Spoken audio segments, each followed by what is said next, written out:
Guys, sa hike na to, tanod nga pala tayo. Pupunta tayo sa mundo ng mga Encantadia. First time ko mag-hike na itong walang salamin.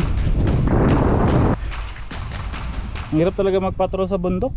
Second peak, time check 9:56 ng umaga. Tayo sa Mount Cabo.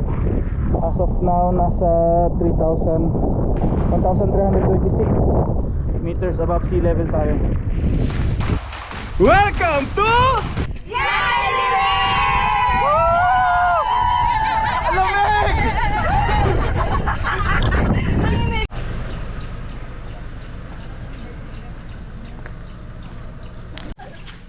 Okay. Ano tayo ngayon sa Nueva Vizcaya, sa Kayapa. Kayapa talaga. Good luck to mga sapatos namin mamaya. Wow, bagong laba, wow. Before and after natin mamaya to. Napicture ang before? Hindi pa. No walking po. Kailangan po mag-book sa page at least 1 day before para manage yung mga rides. So, ayun po. So, accessibility po namin from the national road or sa Kayapa Talis around 16 kilometers. Kaya po mahaba-haba ng papasok. So, makita nyo na po yung daan namin. Prone to landslide kasi ongoing road widening. Ingatan niyo po yung driver namin mga pag-uwi. Ingatan niyo po yung daraanan namin sa Masol. Wala pong any casualties. Lakas ang ulan. Bago tayo umalis, tumakas na naman. Trilogy hike pala yung gagawin natin.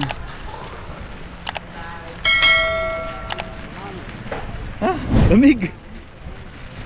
So, unang bundok pala na nakita natin is Mount Tugo, tapos Mount Cabo, saka Mount Cabuan.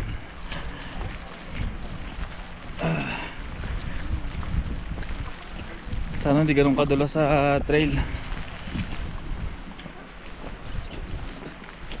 Okay, we started at 1,114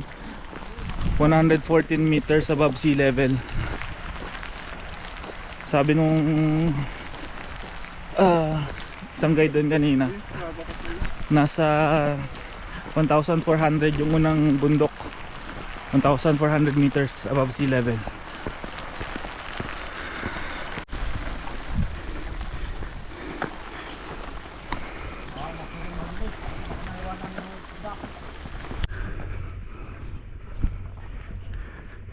Where to go? Mount to go?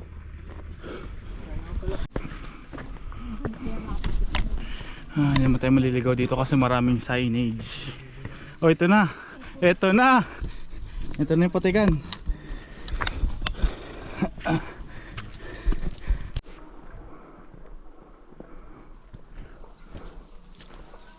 May tagabantay, oh.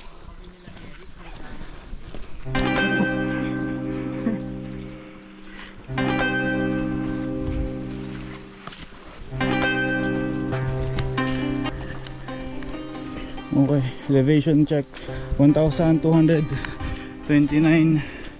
meters above sea level. Nasa 200 meters na lang inakit natin simula nung umakit tayo. Hinihingal na ako.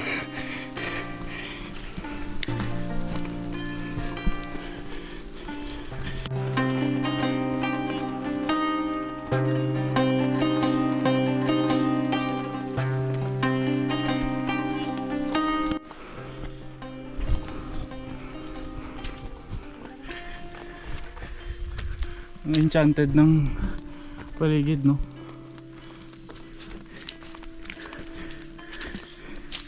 Parang sabi mo, what happened, Bella? Kasi hindi nang tatakbo super bigas na. Parang pa, right?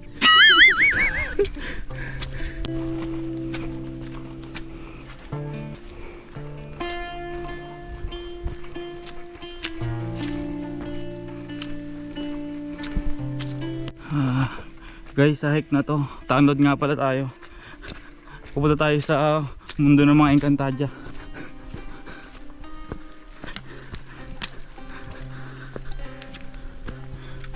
Napaka-enchanted ng lugar na to.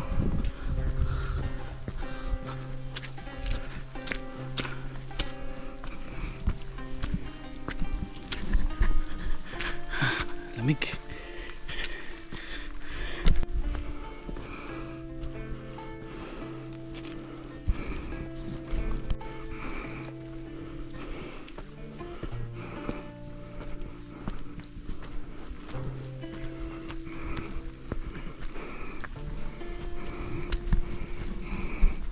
Bato kaya tinawag ng Mount Totoy.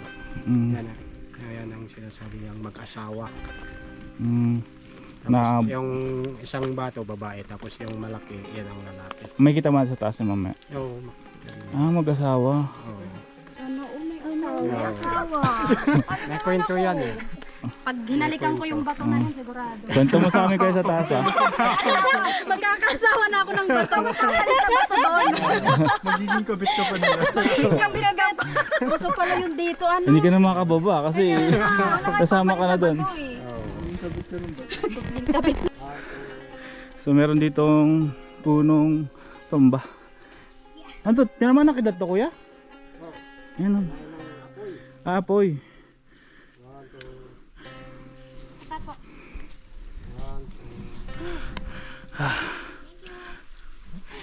What happened, Bella? Dito na tayo dadaan mamaya. Ito yung Spanish Trail. Sabi ni Kuya, pagbaba natin ng summit, Spanish Trail na rin dadaanan natin. Hindi yung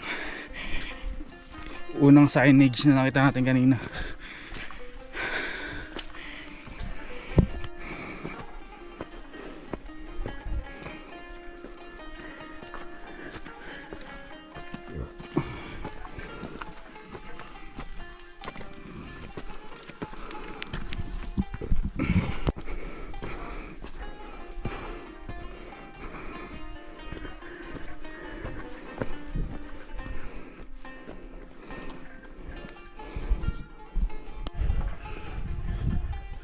Para tayo nasa Silent Hill.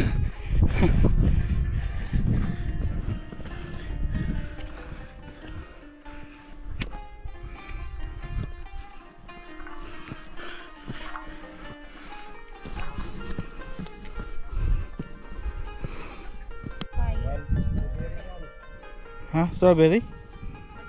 Strawberry to kaya? Ah, may strawberry pala dito. Kaso hindi pa ata ano to, hinog. Hindi pa hinog. Sayang. Huwag kang tatalon ha. Diyan ka lang. Powers na ng powers yung weather. Tapos wala tayong makita sa daan oh. Altitude check. Nasa 1,433 meters above sea level na tayo.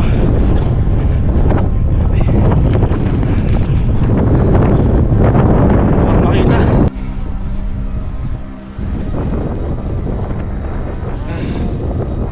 Lamig. Yan na yung mga baka.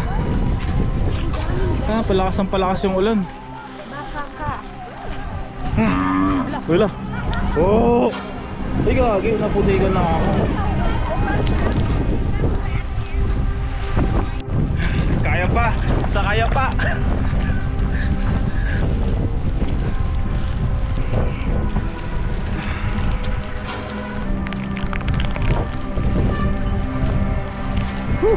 Ang lamig!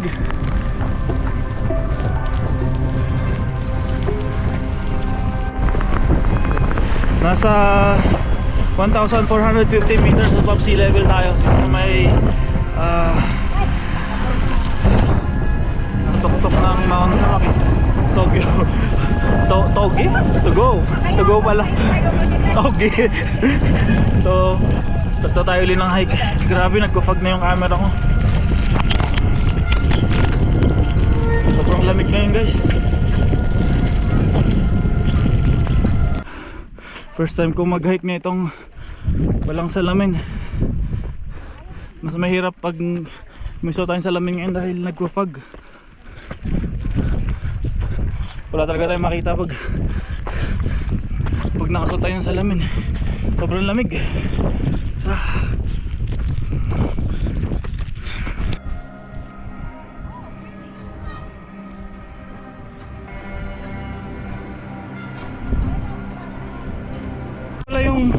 Dalawa pala yung peak na ito. Ito 1,460 meters above sea level. Tapos na tayo dun sa isang peak ng Mount Tago. Diretso na tayo sa sunod sa Mount Cabo. Masyado nang malakas yung ulan. Binabagyo na talaga tayo. Pero bagyo lang yan, gala tayo.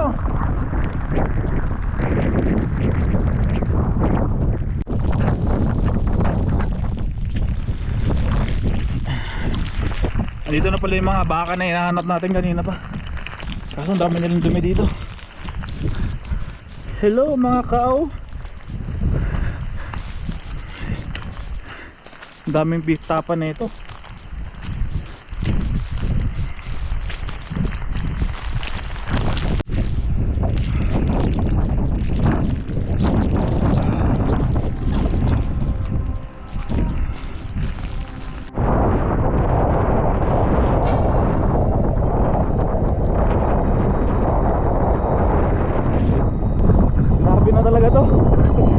First time ko mag-hike ng ganito kalakas yung hangin tsaka ulan.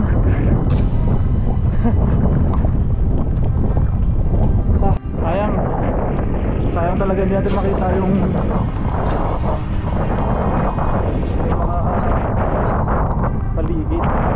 Maganda pa naman sana itong mga green fields na yan, yung mga damo na yan.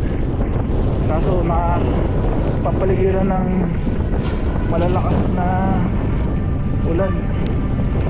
Saka pag yung malakas na hangin na naranasan natin galing ng western part ng Philippines, yung nagaling ulan. Hindi na lang, medyo nabawasan na yung ulan.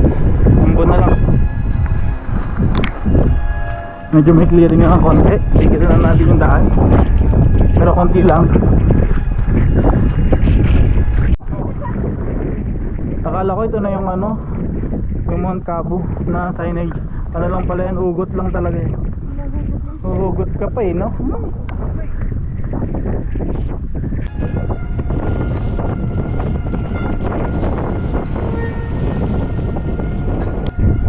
Medyo technical na sa part na to. Talagang na to. Maraming mga bato.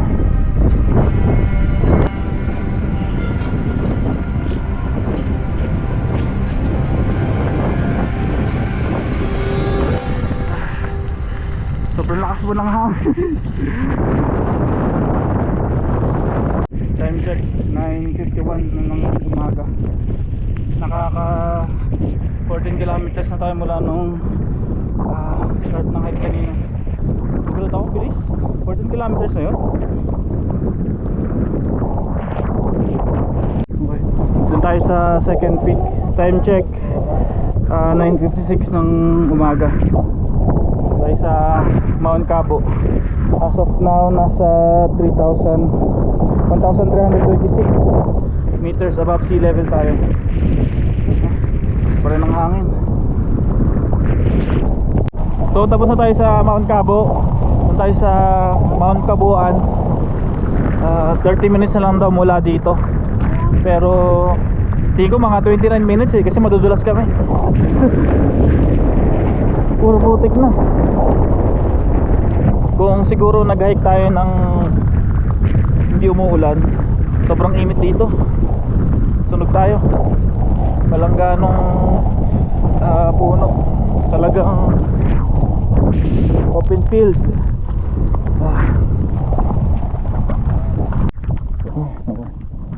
Yung minor hike natin to mukhang naging major hike. 16 kilometers na pala yung ilalakad natin mula kanina. Let's go. Makakain na tayo ng tinola.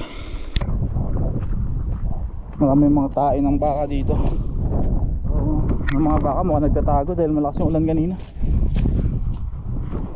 At ang lagay ng ating sapatos ay putikan.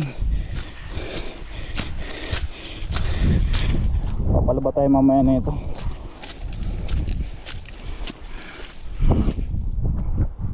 Meron mga bato dito, parang tuminina. Parang nagkaroon ng quarry dito. Oh, akit pa pala tayo dun sa may tuktok na yun. Kaya pa. Ang hirap talaga magpatrol sa bundok. Ayoko na maging tanod. Wala talagang clearing. Hindi na sa atin naawa, no?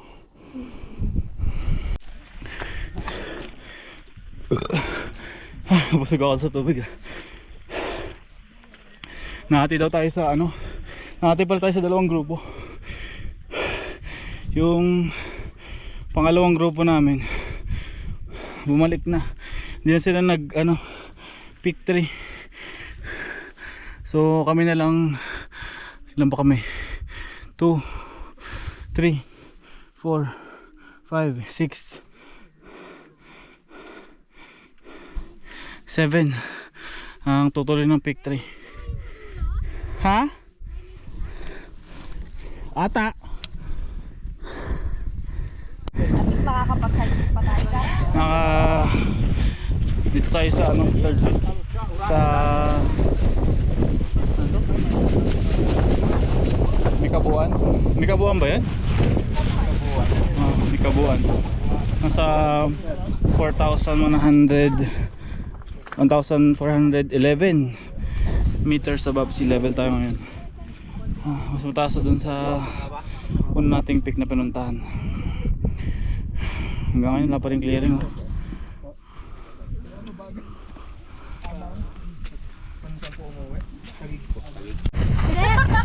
Uy, tatanong ko kayo na po ba kayo? Gagawin na rin kami. Yun, back trail pala tayo ng konti. Dadaan tayo ng Spanish bread. Spanish trail pala. Gutom na tayo eh. So Spanish trail tayo dadaan pababa. So kung ano yung inakit natin kanina na konti, doon tayo bababa. Medyo matarik yun. Yan po, nagmamadali na po yung mga kasama natin. Bilisan nyo, maubusan tayong tinola. Ay, maganda sana itong part na to. Malakas talaga yung ulan. Ay, walang clearing. Sayang. So ikaw pala si Tiger. Kinagagalak kita makilala. Halika na. I-guide mo na kami. Yan pala yung sinasabi ni Kuya na isang aso. May tiger like.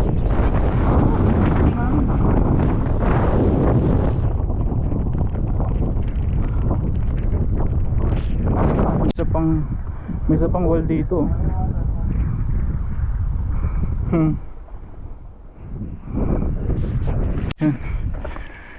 Time check 11:56. Medyo naging okay na yung panahon sa part na to. Nakaka 29 kilometers na tayo mula nung nag-hike tayo. Sarap na ng weather dito. Buti na lang talaga hindi mainit. Ako mas gusto ko nung nag-hike ng ganito kaysa mainit. Kaso lang sana yung trail. Para na wala yung trail. Saan yung trail? Tiger, una ka Tiger. Una Tiger, saan yung daan? Hindi mo na rin alam. Naku, patay tayo dyan. Hindi mo na alam yung daan. Ang sabi ni Kuya, nauna kasi tayo sa kanya. Ang lusot natin ito yung Spanish Trail. So, yun na pa rin may aso. Kung tama pa rin naman to. Sana may ibang trail sumula kanina. So, balik tayo sa kakahoyan. Siguro wala namang uulan na naman mamaya. Medyo payapa na yung weather.